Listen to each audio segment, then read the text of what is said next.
Welcome back to the Price of Business. I'm your host, Kevin Price, talking to you about you and your business.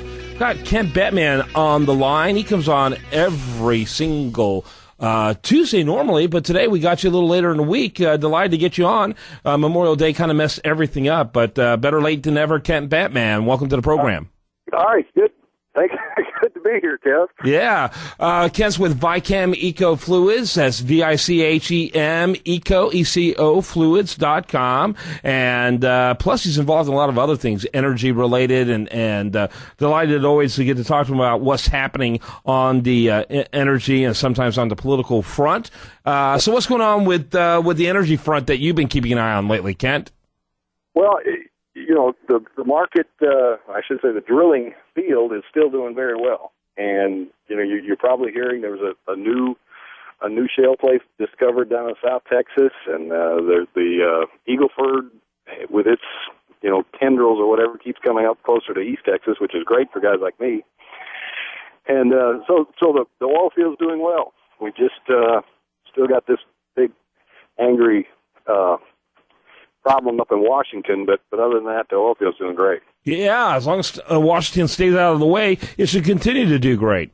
That's exactly right. Yeah, so it's interesting to see. I mean, you and I talked a little bit before that the only thing that we could think of that was going on, that was preventing Barack Obama from going full-scale crazy these last couple of years, now that he got reelected, is the fact that he really needed a Congress to be cooperative to help him get things done after 2014.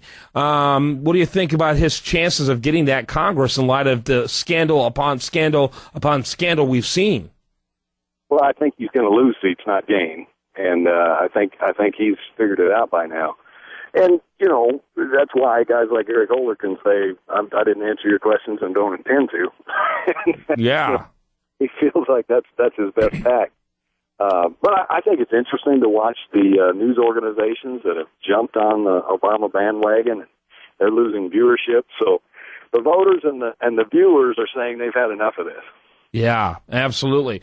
Yeah, I agree with that, and it'll be interesting to see how this progresses as we go along. Because the problem is that the media has done a horrible job of holding the executive branch accountable. If it did half as much work on the legislative branch, or particularly the House, in the White House, it'd be a different story, but it's allowed him to get away with anything. Now its back is up a little bit because its own gourd, if you will, is on a chopping block, and it's being affected. It's getting too close to home, and so just showing the hubris of the White House.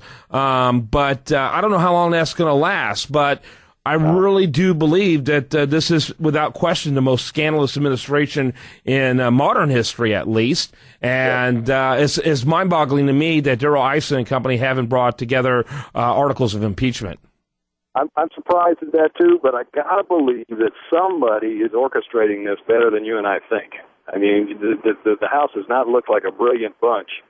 Until recently, they're looking a lot smarter. But, Kevin, you and I know that there are several voter precincts in swing states where there was more votes cast than they had registered voters. And it's documented. I've worked in many polling places. It's easy to tell that voter fraud went on, and yet we've not heard anything about an investigation of voter fraud yet. Don't you think that's still coming? No. I think you're wrong. Well, I think it will happen, but I think it's going to happen on a state-by-state basis through the Secretary of State offices. But the problem is some of the most profound fraud has secretaries of states that are Democrats. Not Ohio, right? No, not Ohio. So that would be one place where there's some possibility. I think Florida. And I'm not even sure if Pennsylvania, I'm not sure if that's an elected office or not in Pennsylvania. Some states are, and some states it's not.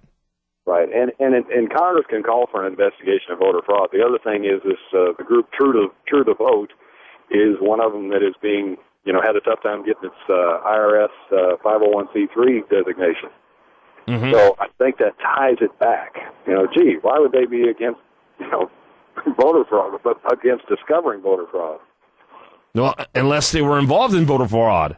Yeah. I really think that we're going to see something on that. I think there's more scandals to come out. I think you said this is the most scandalous presidency in history. I think you're right. But I don't think we've seen half of it yet. Yeah, I heard a commentator say recently, well, this guy said he'd be the most transparent president in modern history, and boy, have we finally all seen through him. Transparent if you make him. That's right. So really quite extraordinary, to say the least. And so, one of the things I failed to do is talk a little bit about Vychem and what it's all about. Why don't you kind of give it its elevator speech, if you will? Yeah, Vychem EcoFluids makes biodegradable drilling fluids that work as well, and in many cases better than oil-based drilling fluids. So we get great rate of penetration, but yet the cleanup and everything else is almost non-existent, and it's economically less expensive. Yeah, very cool. We've got some wells starting up in West Virginia and Ohio now, so we're all excited. We're heading that way. Again, we've done this before, and that area has a lot of, especially natural gas, but now they're finding a lot of oil too, and kind of more politics than anything has held that back from being exploited. Right. It means green to your wallet and green to the environment. Exactly. Yeah. So who's not going to love that? Just government pencil neck bureaucrats. But anyway, so tell me about, so you got a lot of that type of activity. We are seeing it continue to grow on the oil patches and, energy continuing to flourish. We saw a report. We talked a little bit about it last week showing that, we have first of all, our energy situation domestically has always been better than the politicians have wanted to let on. But it is, and it is yet beyond our wildest imagination in terms of resources that the United States has, comparing it to even Saudi Arabia's. Yeah. Whenever a new shale play is discovered, they always say, this is bigger than Saudi Arabia. And I can't tell you how many times we've heard that over the past couple of years. To the same extent that, the state of California can turn off an oil field that's bigger than Saudi Arabia. Yes. We actually have so much available, and although there are politicians and environmentalists that like to shut a lot of this down, if you watch, a lot of the environmentalists really like the natural gas movement. It is clean. It is good for the environment. No question about it. And so there's a lot of things that are going on. I just think about what it would be like if the government played a proper role, and not be such a nanny and so intrusive and such an equalizer when it comes to money and worried about social agendas versus, protecting the law and the rule of law. In spite of that, it's amazing what this country continues to do. It really is.